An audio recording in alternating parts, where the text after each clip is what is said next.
नमस्कार, तू हिरे माझा मितवा ह्या सिरियलच्या आजच्या भागात आपल्याला पाहायला मिळणार.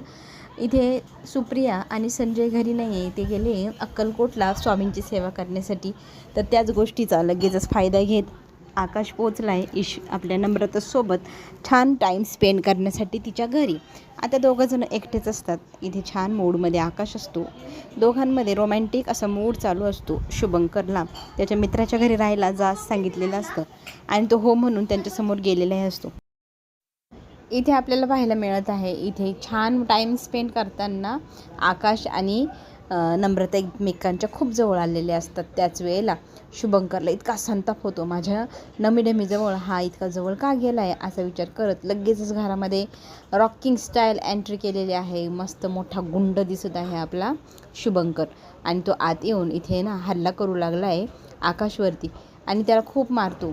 आकाश पण काही कमी नाही. आकाशने त्याला चांगलीच उत्तरं दिली, चांगली त्या दोघांमध्ये टफ फाईटही झालेली आपल्याला पाहायला मिळणार. आणि ह्या सगळ्या गडबडीत धक्का लागतो नम्रताला. नम्रता खाली पडते. आकाश तिला सावरण्यासाठी पुढे जातो आणि त्याच वेळेला हल्ला करत लगेचच शुभंकर इथे आपल्या आकाशला पाठीमागून डोक्यात मारतो. डोक्याला मार लागल्यामुळे इथे आकाश धावून गेलेला असतो शुभंकरवरती. त्याचा चेहऱ्यावरचा मास्क फाडून टाकतो आणि शुभंकर, तू हे असं काही करू शकतो, ह्या गोष्टीवर इथे विश्वासच बसत नाही नम्रताचा. नम्रता त्याला जाब विचारू लागते, असं तू का केलंस? तर तो सगळ्या कहाण्या आता सांगायला लागलेला आहे की मी तुझ्या लहानपणापासून खूप प्रेम करतो आणि तुझ्या प्रेमासाठी मी खूप वेडा झाला आहे. अगदी तुझ्याशी लग्न करण्यासाठी मी काय काय केलं आहे तुला माहिती आहे का?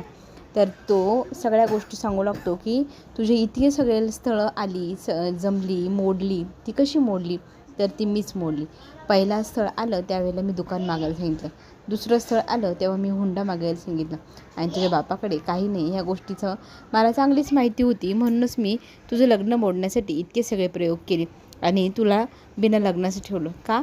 या आकाशसाठी का? नाही, इथे मी फक्त आणि फक्त मी तुझा नवरा बनण्यासाठी इतके प्रयत्न करत होतो. शुभंकर थोडा मानसिक रुग्ण असल्याची छोटीशी झलक आता आपल्याला इथे नम्रताला पाहायला मिळाली. नम्रता घाबरली. आता त्याची हो म्हणत असते ती, कारण त्याला काही केलं, काही म्हणाली तर तो आकाशला मारून टाकू शकतो या गोष्टीचा तिला अंदाज आला आहे. तर ती शांत डोक्याने आता इथे प्लॅनिंग करते. इथे गोड गोड बोलू लागते शुभंकरसोबत. शुभंकर म्हणतो, बघ आपल्या दोघांची लग्नपत्रिका पण मी बनवली आहे, त्याची डिझाईन पण मी काढली आहे.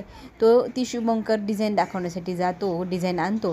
त्याच गोष्टीचा संधीचा फायदा उचलत नम्रता इथे मोबाईल घेते आणि आकाशच्या फोनवरनं पटपट झटपट इथे मेसेज टाईप करते की शुभंकर पागल झाला आहे, त्याने आम्हाला दोघांना किडनॅप केले, तू आम्हाला सोडवण्यासाठी पटकन तुझ्या आईवडिलांच्या घरी ये, असा मेसेज तिने टाईप करून टाकला आहे.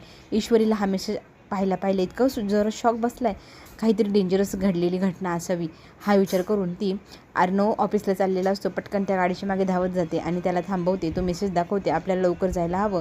हा सगळा निरोप पाहिल्यानंतर आणि अर्णव पण घाबरतो आणि लगेचच दोघंजणं गाडीत बसतात आणि निघतात थेट इथे नम्रता आणि आकाशला वाचवण्यासाठी.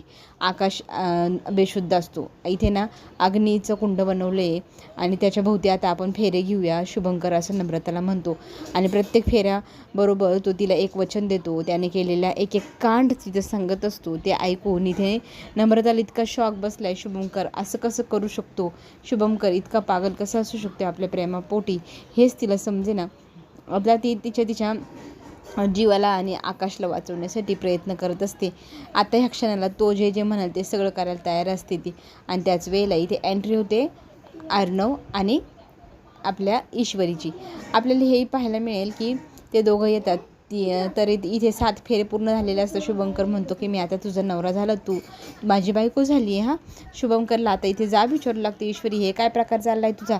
त्या दोघांना पाहता क्षणी लगेचच चाकू हातात घेऊन हा शुभंकर त्या दोघांना जिथे उभे आहे तिथंच थांबा म्हणू लागतो आणि मग तुझ्याच बायकोला तू मारणार का, असा अर्णव त्याची दिशाभूल करू लागतो. मग तो म्हणतो, नाही मी आता तुझ्याशी लग्न केले, मी तुला नाही मारणार, असं म्हणत नम्रताशी बोलत असताना पाठीमागनं अर्णव त्याच्यावरती घाव घालतो आणि पटकन त्याला पकडतो. आता इथे स्वतःची सुटका करून घेतलेली असते नम्रताने शुभंकरच्या हातून आणि आपल्या आकाशलाही शुद्ध आलेले असते. ते दोघंजण मिळून पोलिसांना बोलवतात. शुभंकरला पोलिसांच्या ताब्यात देतात. पोलीस घेऊन जातात असतात शुभंकरला. तर तो म्हणतो असतो की नम्रता मला वाचव, मला पोलिसांच्या ताब्यात देऊ नको. तर आता ते पोलीस घेऊन जात आहे पाठीमागून. आता नम्रता खूपच घाबरलेली असते. नम्रताची इथे समजूत घरची सगळी मंडळी काढत असतात. घाबरलेल्या नम्रताला आकाश समजवण्याचा प्रयत्न करतो की तू घाबरू नको, आम्ही सगळे तुझ्यासोबत आहोत.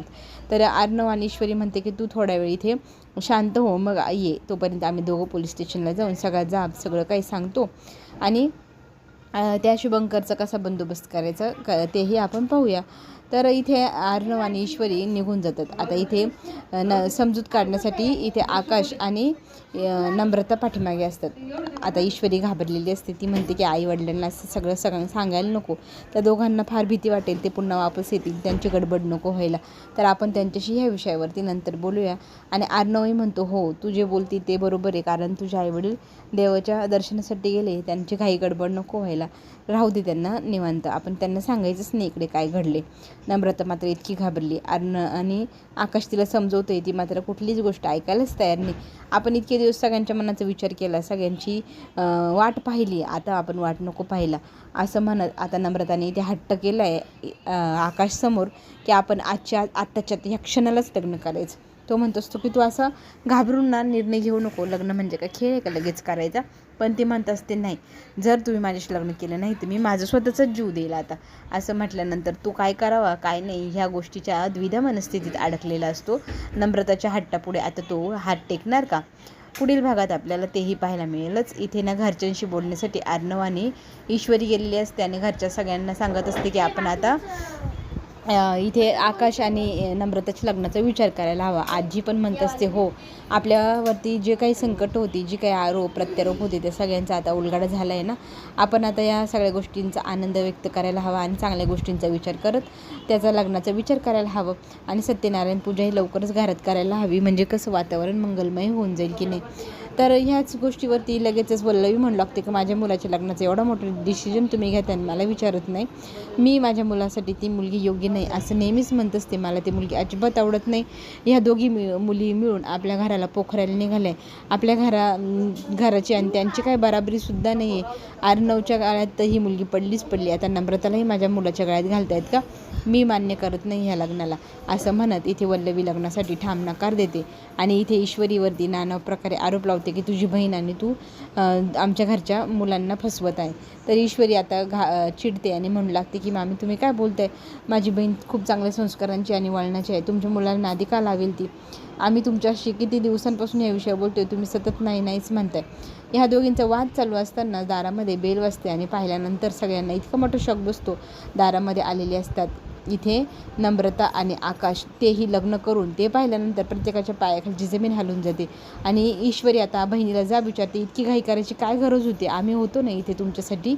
तर इथे आता फटकळपणे नम्रता ईश्वरीशी वाईट वागून वाईट बोलून तिचा अपमान करत म्हणत असते की राजशिर्केंची सून म्हणून तू या घरात मिरवते, सगळे मानपान तूच घेते, आम्ही का नाही घ्यायचे, मीही का मागे राहू. आता आजपासून राजशिर्केंची सून म्हणून मी ह्या घरात येणार आणि सगळे मानपान मलाही हवे. हा ऐशो आराम तू एकटीनेच भोगायचा का? आम्हालाही आमचा काही निर्णय घेऊ दे, असं म्हणत ईश्वरीशी चांगल्याच हेवादावा नम्रता करताना दिसणार. त्या दोघींमध्ये पडलेली ही फूट ह्या दोघींना दूर करणार का, हे सगळं काही पाहण्यासाठी नक्की आपण भेटूया. तोपर्यंत घेऊया छोटीशी विश्रांती. पुन्हा भेटूया आपण. चॅनलला लाईक करायला विसरू नका, सबस्क्राईब नक्की करा. धन्यवाद.